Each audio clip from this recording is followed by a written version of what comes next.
राष्ट्रीय स्वयं सेवक संघ के प्रमुख मोहन भागवत ने गुरुवार को कहा कि भारत के ब्रिटिश शासकों ने यह संदेश फैलाने के लिए देश के इतिहास को विकृत किया कि स्थानीय आबादी खुद पर शासन करने के लिए अयोग्य है। भागवत ने कहा कि 1857 में भारत के ब्रिटिश शासकों को एहसास हुआ कि जातियों, संप्रदायों, भाषाओं, भौगोलिक असमानताओं और भारतीयों के आपस में लड़ने के बावजूद तब तक एकजुट रहेंगे जब तक कि वह विदेशी आक्रमणकारियों को देश से बाहर नहीं निकाल देते।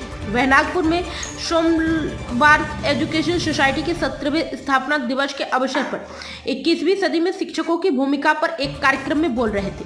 आरएसएस प्रमुख ने कहा कि ब्रिटिश शासकों ने कुछ ऐसा करने का निर्णय लिया है जिससे भारतीयों की यह विशेषता खत्म हो जाए और सुनिश्चित हो जाए कि ब्रिटिश शासन हमेशा के लिए बना रहे। उनका उद्देश्य भारतीयों के मन से उनके इतिहास, पूर्वजों और गौरवपूर्ण विरासत को भुला देना था।